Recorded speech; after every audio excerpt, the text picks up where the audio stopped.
മധ്യത്തിലേക്ക് മുഖമായിട്ടിരിക്കുകയാണ്. അതുകൊണ്ടാണ് ആദ്യം പറഞ്ഞത് നടുമുറ്റത്തേക്ക് മധ്യം. ആ റോഡ് എന്നുള്ളതിന് എന്തെങ്കിലും അർത്ഥമുണ്ടോ ഒന്നുമില്ല. ചെറിയ റോഡ്. അപ്പൊ ആ ലക്ഷ്യപ്രാപ്തിക്ക് വേണ്ട തരത്തിലാണ് ഇത് രണ്ടും തമ്മിൽ അറേഞ്ച് ചെയ്യല. ഇപ്പൊ ഒരു തട്ടാനാണ് വിചാരിക്കുക, അയാളുടെ കർമ്മം. അപ്പൊ അയാൾ ആ കർമ്മം തെക്കിനിലോ അയാളുടെ ധനാണത്. സന്തോഷമായിട്ട് ഇരിക്കാനുള്ള ഒരു സ്ഥലമാണ് വടിക്കിനി.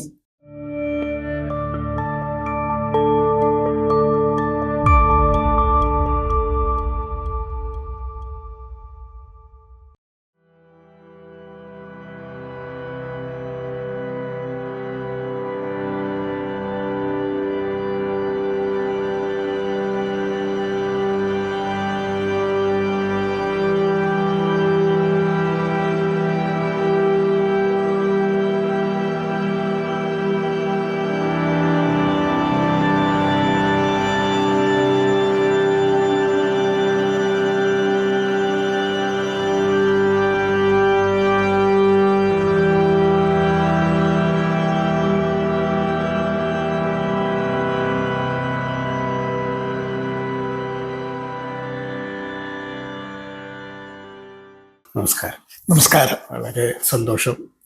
കേരളത്തിലെ മനകളെ കുറിച്ച് വീഡിയോ ഡോക്യുമെന്ററികൾ ചെയ്തുകൊണ്ടിരിക്കുക. ശരി. അതിന്റെ ഭാഗമായിട്ട് പ്രേക്ഷകരിൽ നിന്നും പഠിതാക്കളിൽ നിന്നൊക്കെ കുറെ സംശയങ്ങൾ വരുന്നുണ്ട്. ശരി. അപ്പൊ അതിനെ ഒരു ആധികാരികമായിട്ട് സംശയ നിവാരണം നടത്താനായിട്ട് അങ്ങനെ അടുത്ത് വരാൻ സാധിക്കും. പ്രത്യേകിച്ചുള്ള സംശയം അങ്ങനെ വല്ലതും ഒരു സംശയങ്ങൾ ഇങ്ങനെ വന്നിട്ടുണ്ട്. അതിൽ ആദ്യത്തേത്, നമ്മുടെ കേരളത്തില് ഇങ്ങനെ പാർപ്പിടങ്ങള്, വീടുകള് നിർമ്മിച്ചു തുടങ്ങിയിട്ട് എത്ര വർഷങ്ങളായിട്ടുണ്ടോ? കൊട്ടാരങ്ങളല്ലാതെ അനവധി വർഷമായിട്ടുണ്ടാവണം. എന്താ വെച്ചാൽ ബ്രാഹ്മണരെ പറ്റി അല്ലെങ്കിൽ നമ്പൂതിരിമാരെ പറ്റി അവരെ സംബന്ധിച്ച് അവർക്ക് ആവശ്യം ഈ അഗ്നിഹോത്രം എന്ന് പറഞ്ഞിട്ടുള്ള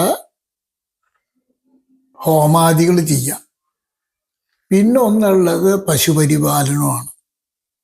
ഈ രണ്ടാണ് ശരിക്ക് അവർക്ക് വിധിച്ചുള്ളത്. അപ്പൊ അഗ്നിഹോത്രം ചെയ്യണമെച്ചാൽ അതിനുള്ള സൗകര്യം വേണം ഒന്ന്. അപ്പൊ ആദ്യം തന്നെ ശാസ്ത്രത്തിൽ സൂചിപ്പിക്കുക, അങ്ങനെ അഗ്നിഹോത്രാദികൾ ചെയ്യുന്നത് എവിടെ വേണം, അതായത് പൂജാകാര്യങ്ങള് അങ്ങനെയുള്ള ഇതിന്.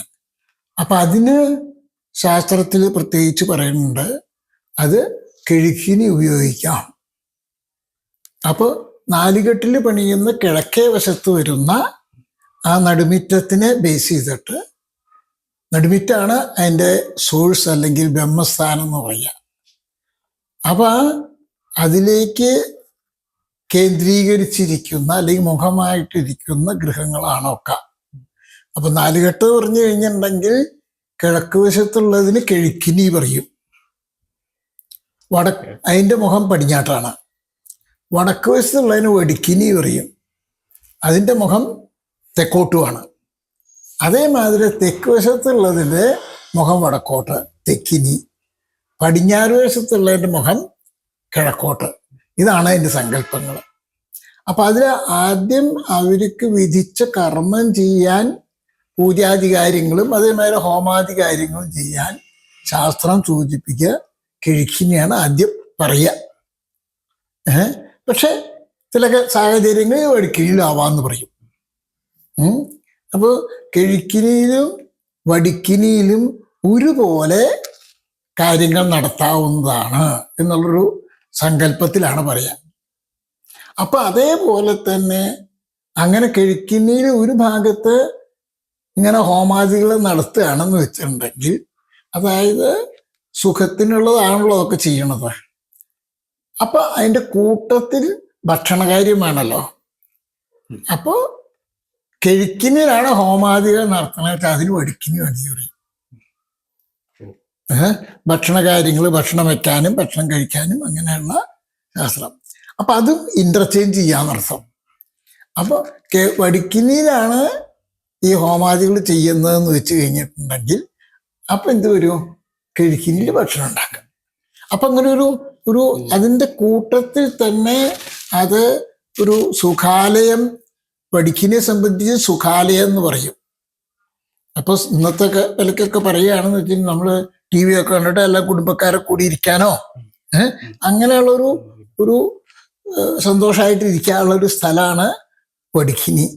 അപ്പോഴാണ് ഹോമാദികളും മറ്റുമൊക്കെ ഭക്ഷണം ഉണ്ടാക്കലൊക്കെ അവിടെ ചെയ്യുക. അപ്പൊ രണ്ടും നമ്മൾ പൂജാതി കാര്യങ്ങളിൽ ചെയ്യുന്നതും ഹോമാദി കാര്യങ്ങളിലും ചെയ്യുന്നത് ഒരു സുഖം എന്നുള്ള ആ ഒരു ലക്ഷ്യമാണ്. അപ്പൊ ആ ലക്ഷ്യപ്രാപ്തിക്ക് വേണ്ട തരത്തിലാണ് ഇത് രണ്ടും തമ്മിൽ അറേഞ്ച് ചെയ്യല. അപ്പൊ സാധാരണ നമ്പൂതിരിമാരുടെ ഇല്ലങ്ങളിൽ വടിക്കിനെയോ കിഴിക്കിനെയോ തട്ടിടില്ല, ഒഴിവാക്കിയിടും. എന്താ ഇതിന് ഹോമാദിക്ക് തട്ട് പാടില്ല. പക്ഷെ അവിടെ പൂജിക്കാൻ ഒരു മുറിയുണ്ട് വിചാരിക്കുക, എന്നാൽ തട്ടിടിച്ചു അവരവരുടെ പരദേവതയെ പൂജിക്കാം. അതാണ് ഒരു. അപ്പൊ പിന്നെ മറ്റുള്ളത് എന്തിനാ എന്നുള്ള ചോദ്യം വരുമല്ലോ. അപ്പൊ പറയാ തെക്കിനി ധനാലയമാണെന്ന് പറയും. അപ്പൊ ആ ധനാലയം എന്ന് പറഞ്ഞു കഴിഞ്ഞിട്ടുണ്ടെങ്കിൽ അവിടെ ധനം സൂക്ഷിക്കുക. അതിലൊരു പ്രധാനമാണ് ധനം എന്നുള്ളത് ജ്ഞാനം, അറിവ്. അപ്പോൾ ശരിക്കും പറഞ്ഞാൽ ശാസ്ത്രപ്രകാരം അറിവ് എന്ന് പറയുന്നത് ആണ് ധനം, ജ്ഞാനം. അപ്പൊ ജ്ഞാനം വേണ്ടത് തെക്ക് വശത്താണ് പറയുന്നത്. അതുകൊണ്ടാണ് തെക്ക് വശത്ത് ഒരു ദക്ഷിണാമൂർത്തി സ്വരൂപം എന്നും കൂടി പറയും. സരസ്വതി വേറെ ഉണ്ട്, അത് എന്നാലും കൂടുതൽ അതിന് പ്രാധാന്യം കൊടുക്കുക ദക്ഷിണാമൂർത്തിക്കാണ്. അപ്പൊ അവിടെ എന്ത് വേണം എന്നത്തെ നിലയ്ക്ക് വിദ്യാഭ്യാസ കാര്യങ്ങള്, അതേമാതിരി ഈ ധനധാന്യം സൂക്ഷിക്കുക അവരുടെ അങ്ങനെ ഒരു സിസ്റ്റമാണ്. അപ്പൊ അങ്ങനെ വരുമ്പോ നമ്മള് പഠിപ്പെന്നതവർക്ക് പഠിപ്പിക്കുക അങ്ങനെയുള്ള അപ്പൊ അധ്യാപനം അതൊക്കെയാണെന്നുണ്ടെങ്കിൽ ഓരോ ഇല്ലങ്ങളിലും വേദം പഠിക്കാനും പലരും ഉണ്ടാവുമല്ലോ. അപ്പൊ അതിനൊക്കെ അത് ഉപയോഗിക്കും. അപ്പൊ ശാസ്ത്രം സൂചിപ്പിക്കും. അപ്പൊ പടിഞ്ഞാറ്റി എന്തിനു വേണമെന്നാവും, തെക്കിന് കഴിഞ്ഞ പടിഞ്ഞാറ്റി. അപ്പൊ പടിഞ്ഞാറ്റി ഒരു കാര്യം പറയാ, ഒരു കണക്കിന് ധനം തന്നെ. നമ്മൾ ധാന്യം, ഭക്ഷണ സാധനങ്ങളിലുള്ള ധാന്യം ഉണ്ടല്ലോ, ആ ധാന്യം സൂക്ഷിക്കേണ്ടത് പടിഞ്ഞാറ്റിയാ പറയും. അപ്പൊ ധാന്യങ്ങൾ മുഴുവൻ സൂക്ഷിക്കേണ്ടത് പടിഞ്ഞാറ്റി, മറ്റു തെക്കിനി. അപ്പൊ രണ്ടും ഒരേപോലെ ഉപയോഗിക്കാം. തെക്കിനെയാണ് ഇപ്പോൾ വിദ്യാഭ്യാസത്തിന് ഉപയോഗിക്കണമെന്ന് വെച്ചിട്ടുണ്ടെങ്കിൽ ഇപ്പുറത്ത് പറ്റുന്നതാവാം. അപ്പൊ അത് രണ്ടും നമുക്ക് ഒരു ആവശ്യത്തിനനുസരിച്ച് നമ്മുടെ സൗകര്യം അനുസരിച്ച് രണ്ട് ഇന്റർചേഞ്ച് ചെയ്യാണ്. അപ്പൊ പൊതുവെ ഇല്ലങ്ങളിൽ ഇപ്പോഴൊക്കെ നോക്കിയാൽ പണ്ട് നെല്ലറ പത്തായം എന്നുണ്ടാവും. അത് ഒന്നല്ലോ തെക്കിനിയിലോ പടിഞ്ഞാറ്റിലോ അവിടുത്തെ ആ സാഹചര്യമോ കാലത്തിന്റെ അനുസരിച്ചോ അല്ലെങ്കിൽ ദേശത്തിന്റെ അനുസരിച്ചോ ചെയ്യുന്നർത്ഥം. അതാണ് പ്രധാനമായിട്ട് വരിക. അപ്പൊ വിദ്യാഭ്യാസവും ഇതും കഴിഞ്ഞു കഴിഞ്ഞിട്ടുണ്ടെങ്കിൽ പറയാം, ആ രണ്ട് സ്ഥലത്തും ബാക്കിയുള്ള സ്ഥലത്ത് ബെഡ്റൂംസ് അറേഞ്ച് ചെയ്യണം. അതുപോലെ തന്നെ ഗസ്റ്റുകളെ സ്വീകരിക്കേണ്ടതും പടിഞ്ഞാറും തെക്കും തന്നെ. അപ്പൊ പൊതുവെ ആ നാലുകെട്ട് എന്നുള്ള സങ്കല്പത്തിൽ ഇങ്ങനെ ഒരു എങ്ങനെ ഉപയോഗിക്കണം എന്നുള്ള തത്വം വരും. അതിനടിസ്ഥാനപ്പെടുത്തിയിട്ടാണ് അവിടെ ഇത് ചെയ്യാന്നർത്ഥം. നമുക്ക് ഈ നമ്പൂതിരി വിഭാഗം അല്ലാതെ ഒരു മനുഷ്യരുടെ ഒരു പാർപ്പിട സംവിധാനം ചിന്തിക്കുമ്പോൾ ഇതിന് അങ്ങ് നാലുകെട്ട് ബാക്കിയുള്ളവർക്കൊക്കെ ഒരേപോലെയാണ്, മാറ്റമൊന്നുമില്ല. അത് ഈ തത്വം എല്ലാവർക്കും ഒരുപോലെ തന്നെയാണ്. അപ്പൊ ആർക്കായാലും ഈ ഭക്ഷണം ധനധാന്യം അപ്പൊ ഓരോരുത്തരും കർമ്മം അനുസരിച്ചിരിക്കും. ഇപ്പൊ ഒരു തട്ടാനാണോ വിചാരിക്കുക, അയാളുടെ കർമ്മം. അപ്പൊ അയാൾ ആ കർമ്മം തെക്കിനിലോ അയാളുടെ ധനാണത്.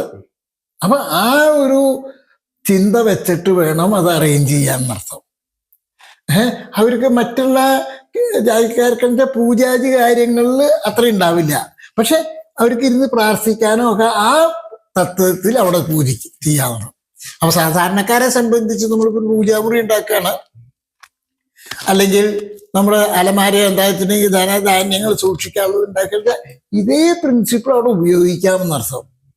അല്ലാണ്ട് ഇന്ന ആൾക്ക് എന്നുള്ളത് അവിടെ ഈ നാലുകെട്ടുണ്ടാക്കുന്നത് ഇന്ന ജാതിക്കോ അങ്ങനെ ഒരു നിബന്ധന ഇല്ല.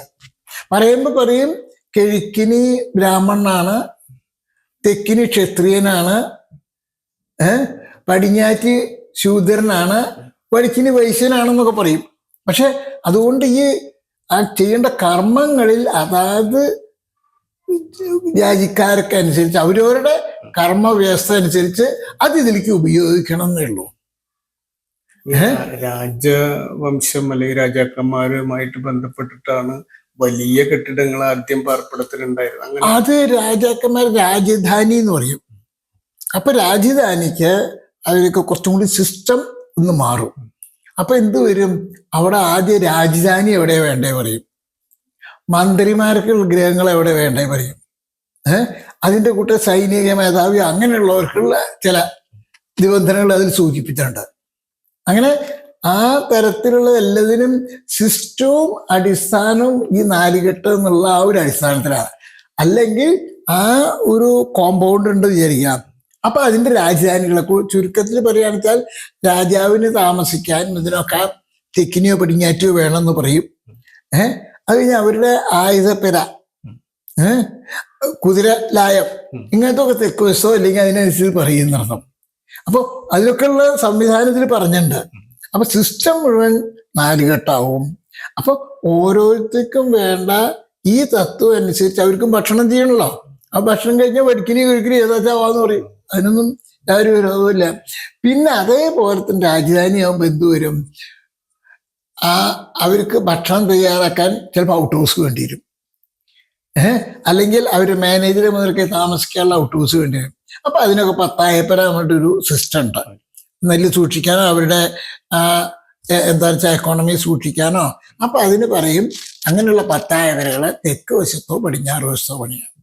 അതിന് തെക്കിനും പടിഞ്ഞാറിനും ഒരു പ്രത്യേകതയുണ്ട്. തെക്കിനിയുടെ മുഖം വടക്കോട്ട, പടിഞ്ഞാറ്റിയുടെ മുഖം കിഴക്കോട്ട. അപ്പൊ പൊതുവെ വടക്കോട്ടോ കിഴക്കോട്ടോ ചായയുള്ള ഭൂമി വേണമെന്നാണ് പറയുക. അപ്പോൾ ഒരു നദി കിഴക്കേ വശത്ത് തെക്കോട്ടോ വടക്കോട്ടോ ഒഴുകാലോ, രണ്ടും ഒഴുകാലോ. പക്ഷെ അവിടെ സൂചിക്കും വടക്കോട്ട് ഒഴുകുന്ന നദിയുടെ പടിഞ്ഞാറേ കരക്കിൽ പണിയണം. അപ്പൊ വെള്ളം അതൊക്കെ പ്രോപ്പർ സ്ഥാനത്താവുന്നത്. അതേ സ്ഥാനത്ത് വടക്ക് വശത്ത് കിഴക്കോട്ട് ഒഴുകുന്ന നദിയുടെ ആണെന്നുണ്ടെങ്കിൽ പടിഞ്ഞാറ് വശത്ത് അതിന്റെ തെക്ക് വശത്ത് പണിയണം. അതുകൊണ്ടാണ് തെക്കിനെയോ പടിഞ്ഞാറ്റിയോ എന്നുള്ള അതിനൊരു കാരണമുണ്ട് പ്രത്യേകിച്ച്. നമുക്ക് എന്താണെന്ന് വെച്ചിട്ടുണ്ടെങ്കിൽ നമുക്കുള്ള ഊർജം അല്ലെങ്കിൽ ശക്തി പകർന്നു തരുന്ന സൂര്യനാണ്. അപ്പൊ സൂര്യൻ കിഴക്കാണല്ലോ ഉദിക്കുക. അപ്പൊ ആ സൂര്യനെ ഫേസ് ചെയ്തിട്ട് അല്ലെങ്കിൽ സൂര്യന്റെ പ്രകാശം മറയാൻ ഇല്ലാത്ത വിധത്തിലുള്ള സ്ഥലം വേണം. അപ്പൊ അതിന് വേറെ നിവൃത്തിയൊന്നുമില്ല, കിഴക്കോട്ട് ചായ ഉണ്ടായാലേ കിട്ടുള്ളൂ. നമ്മളൊരു മലയുടെ ഏത് ഭാഗത്തിരുന്നാലും നമുക്ക് സൂര്യ ഉദയം കാണാം, സംശയമില്ല, കിഴക്കേ ചെരുവിലല്ലേ. അതുകൂടെ ഉപയോഗിച്ചു എന്നർത്ഥം. ഈ ഭൂമിയുടെ ഭ്രമണ ദിശയായിട്ട് ബന്ധമുണ്ട്. അതിനെന്താന്ന് വെച്ചിട്ടുണ്ടെങ്കിൽ ഭൂമിയുടെ ഭ്രമണ ദിശയിന്റെ അടിസ്ഥാനം. അപ്പൊ ഈ കിഴക്കെന്ന് പറഞ്ഞാൽ അതന്നെ അടിസ്ഥാനം. ഭൂമി കിഴക്കോട്ട് തിരിയാണല്ലോ ഭൂമി ചെയ്യണത്. ആ കിഴക്കോട്ട് തിരിഞ്ഞിരിക്കുമ്പോ എന്താന്ന് വെച്ചിട്ടുണ്ടെങ്കിൽ അതിന്റെ ഒരു സ്റ്റെബിലിറ്റിക്ക് വേണ്ടിയിട്ട് അത് മുഴുവൻ കോൺസെൻട്രേറ്റ് ചെയ്യണത് ആ തിരിയണ അച്ചുതണ്ടുമിരിക്ക. അപ്പൊ തിരിയണ അച്ചുതണ്ടുമിരിക്ക് വന്നിട്ടുണ്ടെങ്കിൽ ഓട്ടോമാറ്റിക് അത് അതിന്റെ സെന്ററിലേക്ക് എത്തും അല്ലേ. അതേപോലെ ഈ തിരിയണന്റെ ഒപ്പം തെക്കോട്ടും വടക്കോട്ടും പോകുന്നുണ്ട്. പ്രദക്ഷിണം വെക്കുകയാണെച്ചാലും നമുക്ക് ഫലത്തിൽ എന്താണ് സൂര്യന് ഇന്ന് ഉദിച്ച സ്ഥലത്തല്ല നാളെ ഉദിക്കുക, കുറച്ച് തെക്കോട്ടോ വടക്കോട്ടോ നീങ്ങും. അപ്പൊ എന്ത് തോന്നുന്നു, ആ തെക്കോട്ടോ വടക്കോട്ടോ ഉള്ള ഗമനം എന്ന് പറയുന്നത് ഈ തിരിച്ചല്ല. അപ്പൊ അതിൻ്റെയും തെക്ക് വടക്കുള്ളതിൻ്റെയും കോൺസെൻട്രേഷൻ അല്ലെങ്കിൽ അവിടേക്കാണ് അതിൻ്റെ എല്ലാം കൂടിച്ചേരുന്നത്, ആകർഷണ ശക്തി. അപ്പൊ എന്ത് തോന്നുന്നു, അവസാനം കിഴക്ക് പടിഞ്ഞാറുള്ളതൊക്കെ ആ അച്ചുതണ്ടുമിലേക്ക് എത്തും. തെക്ക് വടക്കുള്ള രണ്ടും കൂട്ടി അതിൻ്റെ മധ്യത്തിലേക്ക് വരും. അപ്പൊ അതുകൊണ്ടാണ് എന്ത് പറയുന്നത്, വടക്ക് നിന്നുള്ളതൊക്കെ തെക്കോട്ട്, തെക്ക് നിന്നുള്ളതൊക്കെ വടക്കോട്ട്, ആ പടിഞ്ഞാറുന്ന് കിഴക്കോട്ട്, കിഴക്കുന്ന് പടിഞ്ഞാട്ടെന്ന് പറയാൻ കാരണം അപ്പൊ എന്തായി, ആ മധ്യത്തിലേക്കായി. ആ ഭൂമി ഒട്ടാകെ നമ്മൾ എടുക്കുകയാണെന്ന് വിചാരിക്കുക ഭൂമധ്യത്തിലേക്ക്, സംശയമില്ലല്ലോ. ഇതിപ്പോ നമ്മൾ എടുക്കുന്നത് നമുക്ക് അത് പറ്റില്ലല്ലോ. അപ്പൊ നമ്മളൊരു സ്ഥലം മാത്രം എടുത്തു. അപ്പൊ അവിടെ പ്രകാശം വീഴുന്നത് എവിടെയോ അവിടെ, അപ്പൊ ആ സ്ഥലത്തിന് ഭൂമിയുടെ ഒരു ഭാഗമായത് കാരണം ഭൂമിക്ക് എന്തൊക്കെ ഗുണദോഷങ്ങളുണ്ടോ ഈ കോൺസെൻട്രേഷൻ എന്നുള്ളത് ഭൂമിയുടെ നമ്മളെന്താ പറയുക ഗ്രാവിറ്റേഷൻ ഫോഴ്സോ എന്താ പറയണത് അത് ആ ഇത് ആ പ്ലോട്ടിന്റെ മധ്യത്തിലേക്കാണ്. അപ്പൊ എന്ത് വേണം, പ്ലോട്ട് നമ്മൾ സമചിതരമാക്കി അതിന്റെ പ്രോപ്പർ ഷേപ്പായ മാത്രമേ അതിന്റെ മധ്യ കേന്ദ്രീകൃതമാവുള്ളൂ. അല്ലെങ്കിൽ ഒരു വൈബ്രേഷനാ വരിക എന്നുള്ളത്. അതായത് നമുക്ക് എന്ത് സാധനം ഇപ്പൊ ഒരു പന്ത് ഇവിടെ വെച്ചു വിചാരിക്കുക, ഒരു ഉരുണ്ട സാധനം അത് കുറെ നേരം ആടും, എന്നിട്ട് അവസാനം അതിന്റെ പോയിന്റ് ഓഫ് ഇതില് വന്ന് അവിടെ നിൽക്കും. അത് നിന്ന് അതല്ലേ സ്ഥലം. അപ്പൊ അതായത് ആ ബോളിന്റെ വെയിറ്റ് മുഴുവൻ താങ്ങണത് അവിടെയാണെന്നർത്ഥം. അതാണല്ലോ ഇതിൻ്റെ വരുന്നത്. അപ്പൊ ആ തത്വം വെച്ചിട്ടാണ് വാസ്തുശാസ്ത്രത്തില് ബ്രഹ്മം അല്ലെങ്കിൽ ബ്രഹ്മാവ് സ്ഥിതി ചെയ്യണം. അപ്പൊ ഈ ഗ്രഹത്തിന്റെ മധ്യത്തില് ബ്രഹ്മാവ്, പറമ്പിന്റെ മധ്യത്തില്. അപ്പൊ എന്താണ് നമ്മളിപ്പോ ഇവിടെ പറയുകയാണെന്ന് വെച്ചാൽ നമ്മൾ മുഖം റോട്ടിലേക്കല്ല പറയാ, ഈ സെൻട്രലിക്കാ. എല്ലാതിൻ്റെയും കേന്ദ്രീകരണം എന്ന് പറഞ്ഞിട്ടുണ്ടെങ്കിൽ ഈ മധ്യത്തിലേക്കാ. അപ്പൊ നമ്മൾ സാധാരണക്കാരെല്ലാവരും പറയാ ആ റോഡ് കണക്കാക്കിയിട്ട് മുഖം എന്ന് പറയും. വാസ്തുശാസ്ത്ര പ്രകാരം അതല്ല, ആ പറമ്പിന്റെ മധ്യ ഏതാണോ ആ മധ്യത്തിലേക്ക് മുഖമായിട്ടിരിക്കുകയാണ്. അതുകൊണ്ടാണ് ആദ്യം പറഞ്ഞത് നടുമുറ്റത്തേക്ക് മധ്യം. അതാണ് നടുമുറ്റത്തിന്റെ പ്രാധാന്യം. അതെ, അതാണ് നടുമുറ്റത്തിന്റെ പ്രാധാന്യം. അപ്പൊ എല്ലാം നടുമുറ്റ മധ്യത്തിലേക്ക് കേന്ദ്രീകരിച്ചിരിക്കുന്ന ഒരു എല്ലാ ഏരിയകളും. പിന്നെ വലിയൊരു അളവ് സൂര്യപ്രകാശത്തിനും വായുസഞ്ചാരത്തിനും ഇതൊരു അതന്നെയാണ് ഇതിന്റെ പ്രധാനം. അപ്പൊ എന്താ സാധാരണ പണ്ടത്തെ 4 വീട്ടിലൊക്കെ നോക്കിക്കോളൂ, നേർക്ക് നേരെ വരും.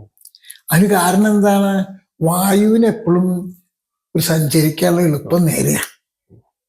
അപ്പൊ ഇവിടെ ഒരു വാതിൽ വെച്ചിട്ടുണ്ടെങ്കിൽ അതിന് നേരെ കട്ടലുണ്ടോ വിചാരിക്കുക, ആ വായുവിന് തുറന്നിട്ടാൽ സഞ്ചരിക്കാൻ പറ്റും.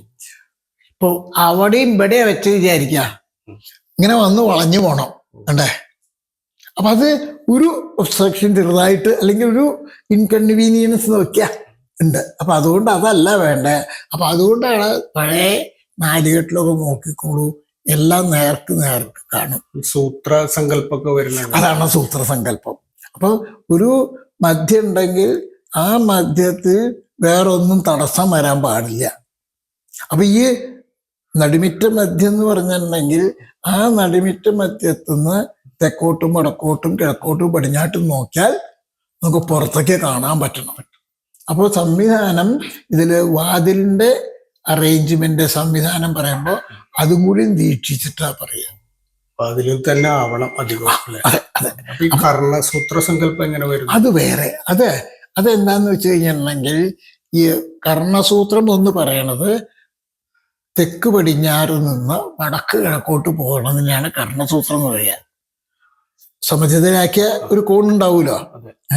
അതേമാതിരി തെക്ക് കിഴക്കോട്ട് വടക്ക് പടിഞ്ഞാറ് എന്ന് പറഞ്ഞാൽ വൃത്തിസൂത്രം എന്ന് പറയാം. അപ്പൊ ശാസ്ത്രം പറയാം അത് രണ്ടും ഇത് മുട്ടാൻ പാടില്ല, കർണസൂത്രം ഉള്ളിൽ കൂടെ പോവാം, അതിലൊരു തുളയിടും ചെയ്യും. അപ്പൊ ആ ഒരു ഇതിങ്ങനെ തിരിയുമ്പോ എന്തുണ്ടാവും, അവിടുന്നും കാറ്റ് വരുന്നുള്ള സങ്കല്പമാണ്. അതിൽ കൂടിയും ഒരു ഫോഴ്സ് വന്നിട്ട് ആ ഫോഴ്സാണ് ഇതിലേക്ക് കോൺസെൻട്രേറ്റ് ചെയ്യണത്. എന്താ വെച്ചാൽ നമ്മളിപ്പോ ഒരു പെൻഡിലും ഇങ്ങനെ തൂക്കി പിടിച്ചാൽ ആട്ടി വിചാരിക്കുക, കുറെ ആട്ടിയിട്ട് എവിടെ നിൽക്കുക, നടുക്കില്. അപ്പൊ അങ്ങനെ വരുമ്പോ എന്താ വെച്ചാൽ അതിനാണ് അടിസ്ഥാനമായിട്ട് തെക്ക് വടക്കും കിഴക്ക് പടിഞ്ഞാറും വേണമെന്ന്. മറ്റേ കോണ് തിരിഞ്ഞു കഴിഞ്ഞിട്ടുണ്ടെങ്കിൽ എപ്പോഴും അതൊരു വൈബ്രേഷനുള്ള സാധ്യതയാണ്, ഒരു സ്റ്റെബിലിറ്റി ഇല്ല. അപ്പൊ അതുകൊണ്ട് വാസ്തുശാസ്ത്രം എന്ത് പറഞ്ഞു, ദിശയ്ക്കനുസരിച്ച് വേണം. അതിനൊരു കാരണമുണ്ട്. എന്താണെന്ന് വെച്ച് കഴിഞ്ഞിട്ടുണ്ടെങ്കിൽ ഇപ്പൊ നമ്മള് വാഹനത്തിലൊക്കെ സഞ്ചരിക്കുന്ന കൂട്ടരല്ലേ എല്ലാവരും. വാഹനം ഏത് വളഞ്ഞു വീടുന്ന റോഡ് കൂടിയോ കയറ്റോ ഇറക്കോ ഒക്കെ പോവുകയാണ് വെച്ചാൽ നമുക്ക് എന്താ ആവശ്യം, സുഖമായിട്ട് എത്തണം. അതറിയാണ്ട് എത്തണം, വണ്ടി ഓടുന്നുണ്ടെന്ന് അറിയാണ്ട് എത്തണം. അപ്പൊ അതിനേതാ നല്ലത്, ആ വാഹനത്തിന്റെ ദിശയ്ക്ക് നമ്മൾ ഇരിക്കുക ആണല്ലോ ബെൽറ്റ് ഇട്ടിരിക്കണം എന്നൊക്കെ പറയുന്നത്. അതേപോലെ ഭൂമിയുടെ ഗമനം ഒന്ന് കിഴക്ക് പടിഞ്ഞാറല്ലേ, അപ്പൊ കിഴക്ക് പടിഞ്ഞാറ് ഇരിക്കുക നല്ലത്, മറ്റേ തെക്ക് വടക്കുമാണ്. അപ്പൊ ഭൂമിയുടെ ഗമനം എങ്ങനെയോ അതനുസരിച്ച് ഇരിക്കണം എന്ന് പറഞ്ഞു. അത് in tune with the movement of the earth. അതാണ് അപ്പൊ അതിന്റെ പ്രാധാന്യം എന്നർത്ഥം. ഈ ചതുശാല എന്നുള്ള ഈ നാലുകെട്ട് എന്നൊരു സങ്കല്പം ആദ്യമായിട്ട് പ്രതിപാദിക്കുന്ന ഗ്രന്ഥങ്ങൾ, അങ്ങനെ ഒരു ചരിത്രം പറയാം? അങ്ങനെ ഒരു ചരിത്രം എന്ന് പറയാൻ പറ്റില്ല. തുടങ്ങി ആ ഗൃഹ സംവിധാനം തുടങ്ങിയപ്പോ തന്നെ അത് അങ്ങനെയാണെന്നർത്ഥം. പിന്നെ അത് വേദത്തിൽ പറയണതാണ്. അതായത് വേദത്തിനെ പറ്റി പറയുമ്പോ എന്താ വെച്ചാൽ നമ്മളൊക്കെ എല്ലാവരും 4 വേദം കേട്ടിട്ടുണ്ടാവും. അപ്പൊ അതിലിപ്പോ ഈ ഋഗ്വേദം എന്ന് പറഞ്ഞിട്ടുണ്ടെങ്കിൽ ഒരു നോഹവാ. നമ്മളിപ്പോ ചൂട് എന്ന് പറഞ്ഞാൽ എന്താണെന്ന് അറിയണം, വേണ്ടേ? തൊട്ട് നോക്കിയാൽ അല്ലെങ്കിൽ നമ്മുടെ മേല് ചൂട് തട്ടിയാൽ നമ്മൾ അറിയും, ഒരു അനുഭൂതി ഉണ്ടാവും. അപ്പൊ അതേമാതിരിയുള്ള സൂര്യൻ എന്ന് പറഞ്ഞാൽ എന്താണെന്ന് അറിയണം, ചന്ദ്രൻ എന്ന് പറഞ്ഞാൽ എന്താണെന്ന് അറിയണം, വെള്ളം എന്ന് പറഞ്ഞാൽ എന്താണെന്ന് അറിയണം, ഉണ്ടേ? കുടിക്കാനുള്ളതാണ്, ഭക്ഷണ സാധനം എന്ന് പറഞ്ഞാൽ കഴിക്കാനുള്ളതാണ്, നമ്മുടെ ദേഹം സംരക്ഷിക്കാനുള്ളതാണ്. അങ്ങനെ ഒരു അറിവ് കിട്ടാലേ നമുക്ക് ധാന്യം കൃഷി ചെയ്ത് ധാന്യം ഉണ്ടാക്കാൻ പറ്റുള്ളൂ. അപ്പൊ ആദ്യം അടിസ്ഥാനമായിട്ടൊരു വയൽ വേണം തന്നെ പറയാം, കൃഷിസ്ഥലം. അപ്പൊ ആ കൃഷിസ്ഥലം ഉണ്ടായാലേ നമുക്ക് കാര്യം നടക്കുള്ളൂ, തീർച്ചയായും ഭക്ഷണത്തിന്റെ കാര്യം. അപ്പൊ അതിൽ കൃഷി ചെയ്യാം. അപ്പൊ ഒരാളുടെ കർമ്മായി, കൃഷി ചെയ്യുന്നവരുടെ കർമ്മായി. അപ്പൊ അങ്ങനെയുള്ള ഒരു വെള്ളം വേണം. ഇവിടെ നിന്ന് കാണാനില്ല, അപ്പൊ നമ്മൾ കിണർ കുഴിക്കും, അല്ലെങ്കിൽ കുളം കുഴിക്കും, ഇല്ലേ? അപ്പൊ ആ നോഹവാണ് ഈ ഋഗ്വേദത്തിൽ മുഴുവൻ പറയുന്നത്. അതിന് നമുക്ക് ഋഗ്വേദ സിസ്റ്റം എന്താ വെച്ചിട്ടുണ്ടെങ്കിൽ, ഇപ്പൊ നമ്മൾ അഗ്നിയാണെന്ന് വെച്ചാൽ അഗ്നി ദേവനായിട്ട് കണക്കാക്കി, നമുക്ക് ശ്വസിക്കേണ്ട വായു ആണെച്ചാൽ അതിനും ദേവനായിട്ട് കണക്കാക്കി. അപ്പൊ എന്തൊക്കെ നമ്മുടെ റിക്വയർമെന്റ് നമുക്ക് ആവശ്യമുണ്ടോ ആ ആവശ്യമുള്ള സാധനങ്ങളുടെ മുഴുവൻ നമ്മൾ ദേവസങ്കല്പത്തിൽ കിട്ടി. അപ്പൊ ആ ദേവന്റെ ഗുണഗണങ്ങൾ വിവരിക്കും. വായു ശ്വാസം വലിച്ചാൽ നമ്മുടെ പ്രാണൻ ഇങ്ങനെ നിൽക്കും. ആ നമ്മുടെ അഗ്നി, നമ്മുടെ ദേഹത്തിലുള്ള അഗ്നി കെടാണ്ടിരിക്കാൻ ഭക്ഷണം കഴിക്കണം. ഇങ്ങനെയുള്ള ആ തത്വങ്ങൾ ആദ്യം പറയും. അപ്പൊ അതിന്റെ ഗുണഗണങ്ങൾ മുഴുവൻ ഈ ഋഗ്വേദത്തിലത്തെ മന്ത്രത്തിൽ കൂടെ വ്യക്തമാക്കും. അതാണ് നോഹവ് എന്ന് പറഞ്ഞത്. അത് കഴിഞ്ഞാൽ പിന്നെ യജുർവേദാണ്. അപ്പൊ എന്ത് വേണം? കർമ്മം ചെയ്യണം. എന്തിന്? കിണർ കുഴിക്കണം, അല്ലാണ്ട് വെള്ളം കിട്ടുക. കൃഷി ചെയ്താലേ അതിന് നെല്ല് കിട്ടുള്ളൂ. അപ്പൊ ആ ഒരു കർമ്മ പ്രവൃത്തിയാണ് അവിടെ ചെയ്യണത്. അപ്പൊ വെള്ളം എടുക്കാൻ കിണർ കുഴിച്ച് വെള്ളം എടുത്ത് കുടിക്കുക തന്നെ വേണം, ഭക്ഷണം ഉണ്ടാക്കുക തന്നെ വേണം. അപ്പൊ രണ്ടാമത്തെ സിസ്റ്റം എന്താ? യജുർവേദത്തില് ആ കർമ്മം ചെയ്യേണ്ട ഒരു തത്വമായി അവിടെ. അത് കഴിഞ്ഞ പിന്നെ എന്താ ഉണ്ടാവുക? ഭക്ഷണം കഴിക്കും, ഇല്ലേ? ഈ വെച്ച ഭക്ഷണമോ അല്ലെങ്കിൽ കിട്ടിയ ഫലമൂലാദികളോ നമ്മൾ കഴിക്കും. കഴിച്ചു കഴിഞ്ഞാൽ എന്താ നമുക്ക് ഉണ്ടാവുന്നത്? ആരോഗ്യം കിട്ടി എന്നുള്ളൊരു തോന്നല്, ബോധം, അല്ലേ? ഒരു അനുഭൂതി. എന്താ നമുക്ക് ഭക്ഷണം കിട്ടി. അപ്പൊ ഭക്ഷണമാണല്ലോ നമ്മൾ മതി മതി പറയാ, മറ്റുള്ളൊന്നും മതി എന്ന് പറയില്ല. അപ്പൊ ആ ഭക്ഷണം കഴിച്ചാൽ നമ്മുടെ ദേഹം ഒരു ചൈതന്യവത്തായിന്നോ ഇല്ലെങ്കിൽ ആരോഗ്യവാനായിന്നോ ഒരു തോന്നലുണ്ട്. പക്ഷെ ആ തോന്നൽ എത്ര നേരത്തേക്കുണ്ട്? കുറച്ച് കഴിഞ്ഞു. അപ്പൊ എന്തായി? അതിനാണ് അഥർവവേദം. മറ്റേ ഈ തോന്നലും അനുഭൂതിയൊക്കെ സാമവേദത്തിന്റെ ഇതാ. ഭക്ഷണം കഴിച്ചാൽ സുഖമായി എന്നുള്ളൊരു ഒരു ഒരു അനുഭൂതി എന്ന് പറയട്ടെ, അതുള്ളത് അത് ഈ സാമവേദത്തിനെ പറയാം. അപ്പൊ അത് കഴിഞ്ഞാൽ ആ തോന്നൽ കഴിഞ്ഞാൽ പിന്നെന്താണ്? അതില്ലാണ്ടാവുക. അപ്പൊ അതിനാണ് അഥർവവേദം. അപ്പൊ അഥർവവേദത്തിൽ എന്താ തത്വം വെച്ചിട്ടുണ്ടെങ്കിൽ, ക്ഷയിച്ചാൽ അതെങ്ങനെ എടുക്കാം. ഉദാഹരണത്തിന് പറയുകയാണെന്ന് നമ്മളിപ്പോ ഒരു രോഗം വന്നു, എന്താ ചെയ്യുക? അപ്പൊ ഇതിനെ പോയി കാണും, മരുന്ന് കഴിക്കും, അങ്ങനെ അതൊന്ന് റിലീവ് ചെയ്യും, ഇല്ലേ? അതേമാതിരി എന്തൊക്കെ സംവിധാനത്തിൽ നമ്മൾ നഷ്ടപ്പെടാൻ സാധ്യതയുണ്ടോ ആ നഷ്ടപ്പെടുന്നതിന് വീണ്ടെടുക്കുക, അല്ലെങ്കിൽ അതിനെ സംരക്ഷിക്കുക. ആ സംരക്ഷിക്കാൻ അതിയായ ചൂടിൽ നിന്നും അതിയായ ശൈത്യത്തിൽ നിന്നും സംരക്ഷിക്കാനുള്ള ഒരു ഉപാധിയാണ് എന്ത്? ഗൃഹം പണിയ. അപ്പോഴല്ലേ 4 ചട്ടക്കൂടുണ്ടാക്കി പണിതതിൻ്റെ ഉള്ളിലിരുന്നാലേ അത് അതിവെയിലായാലും അതിശൈത്യമാണെങ്കിലും സംരക്ഷണമുള്ളൂ. അപ്പൊ അതിന് യോജിച്ച അതാത് പ്രദേശത്തുള്ള വസ്തുക്കൾ ഉപയോഗിച്ചിട്ടാണ് ഗൃഹം പണിയ. അതിനെന്താ കാരണം എന്ന് ചോദിച്ചിട്ടുണ്ടെങ്കിൽ, അവിടെ ഉണ്ടാവുന്ന വസ്തുക്കൾ മുഴുവൻ ആ സ്ഥലത്തെ കാലാവസ്ഥക്ക് അനുസരിച്ച് നിലനിൽക്കുന്നതാണ്. ഇവിടെ ഒരു മരം ഉണ്ടെന്ന് വിചാരിക്കുക, ആ മരം കാലാവസ്ഥ വളർന്ന് അവിടെ എക്സിസ്റ്റിംഗ് ആണ്. അതിനവൻ സർവൈവ് ചെയ്യാൻ പറ്റുന്നുണ്ട് അതിന്. അപ്പൊ ആ സാധനങ്ങൾ ഉപയോഗിച്ചാൽ നമുക്ക് സർവൈവ് ചെയ്യാൻ പറ്റും. അപ്പൊ ഗൃഹം പണി എന്നതിന്റെ ആവശ്യം അതാണ് ആദ്യത്തെ ആവശ്യം. കേരളത്തിൽ ഈ പ്രാദേശികമായിട്ട് ഇതിന്റെ ഒരു വ്യത്യാസങ്ങൾ കാണുന്നുണ്ടല്ലോ. അപ്പൊ അങ്ങോട്ട് പോകുന്തോറും അറയും നിരയും. അറയും നിരയും എന്ന് പറഞ്ഞു കഴിഞ്ഞാൽ അത് കാരണമുണ്ട്. അതായത് ഓരോ സാധനങ്ങളുടെ അവൈലബിലിറ്റിയാണ്. ഇപ്പൊ ചുരുക്കം പറഞ്ഞാൽ ഇവിടെയുള്ള കായലോരം ഉണ്ടല്ലോ, കായലോരത്തിൽ മരം കിട്ടില്ല. അപ്പൊ എന്താ, മരം കൊണ്ടുവരണം. മരം കൊണ്ടുപോകാൻ എളുപ്പം ഏതാ, കാട്ടില് മുറിച്ചിട്ടാ പുഴ ഒഴിക്കൊണ്ട് എത്തും. കല്ല് കൊണ്ടുവച്ചാലോ പുഴന് വേണ്ട, അത് മേറയ്ക്കുന്നു കൊണ്ടുണ്ടേ, അതിനോട് എളുപ്പമായിട്ട് മരം അവിടെ എത്തും അല്ലേ. അപ്പൊ അതുകൊണ്ട് ആ കായലോരം പ്രദേശത്ത് മുഴുവൻ കഴിയുന്നിടത്തോളം മരം കൊണ്ടാ പണിയാ. മരത്തിന് പിന്നെ വേറെ മെച്ചുണ്ട്, അതിനൊരു ഈ ട്രാൻസ്മിറ്റിങ് കുറവാ. ഇപ്പൊ നമ്മുടെ കോൺക്രീറ്റും സിമെന്റും ഒക്കെ ഉണ്ടല്ലോ, പുറത്ത് വെയിൽ തട്ടിയാൽ അതിന്റെ ചൂട് അല്ലെങ്കിൽ തണുപ്പ് അകത്തേക്ക് വേഗം ട്രാൻസ്മിറ്റ് ചെയ്യും. മരത്തിന് അതില്ല. മരം എന്താ വെച്ചാൽ അത് അബ്സോർബ് ചെയ്യും. അവര് വെട്ടുകല്ലും അല്ലെങ്കിൽ ഇഷ്ടിയും ഒക്കെ അങ്ങനെയാണ്, അത്ര അവിടെ ഉണ്ടാവണോടത്തോളം ഇങ്ങോട്ട് ട്രാൻസ്മിറ്റ് ചെയ്യില്ല. അപ്പൊ നമ്മൾ ചുമരുവണ്ണം കൂട്ടുക അങ്ങനെയുള്ള ചിലതൊക്കെ ചെയ്യും. നമുക്ക് എന്താ ഇവിടുന്ന് വടക്കുന്ന് തെക്കോട്ട് ഇങ്ങനെ പോകുമ്പോഴേ അതിന്റെ ഒരു വാസ്തുശാസ്ത്ര വ്യതിയാനങ്ങൾ കാണുന്നു. വ്യതിയാനങ്ങൾ വളരെ ഇല്ല.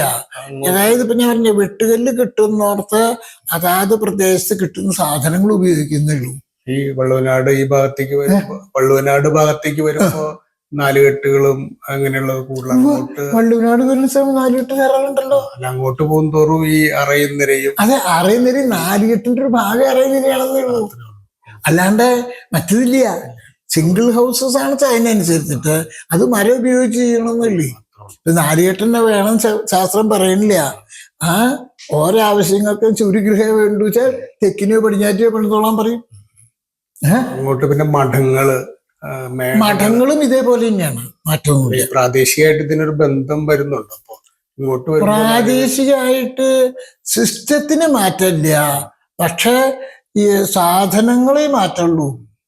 അവിടെ എത്തുമ്പോ മേടകള്, അങ്ങനെയുള്ള മേടകൾ എന്നുള്ള പേരിൽ കുറെ അറിയുന്നുണ്ട്. ആലുംമൂട്ടിൽ മേട, അങ്ങനെയൊക്കെ മേടകൾ.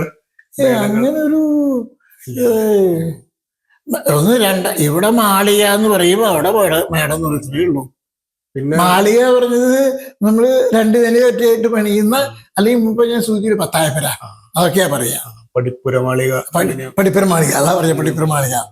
അപ്പൊ അത് ശരിക്കും ഒരു കണക്കിന് പടിപ്പുര മാളിക പറഞ്ഞാൽ ഈ പുറമെ ഗസ്റ്റിനും അല്ലെങ്കിൽ അങ്ങനത്തെ കൂട്ടർക്ക് താമസിക്കാൻ വേണ്ടി ഉണ്ടാക്കണതാ. അതായത് പടിപ്പരയായി ഒരു സെക്യൂരിറ്റി എന്നുള്ള നിലയ്ക്ക് ആയി എന്നർത്ഥം. പിന്നെ സംശയം വന്നത് ഈ പലതരം കെട്ടുകൾ, 4 കെട്ട്, 8 കെട്ട്, 16 കെട്ട്, 12 കെട്ട് എന്നൊക്കെ പറഞ്ഞു. അത് എത്ര എണ്ണം വരെ വരാറുണ്ട്? അത് ശാസ്ത്രത്തിൽ പറയണത് ഒരു 4 നെടുമിറ്റം വരെയാ പറയണത്. അപ്പൊ എന്താ വെച്ചാൽ ഒരു നെടുമിറ്റം വന്നാൽ നമുക്ക് എത്ര കെട്ട് വരും? 4 കെട്ട് വരും.